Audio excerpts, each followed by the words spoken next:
Hindi nabubuhay ang kalikasan para sa sarili niya.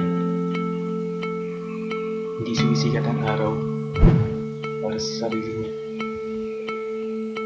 Hindi nakakain ng mga puno ang sarili niyang bunga. Hindi umalimuyak ang mga bulaklak para sa sarili niya.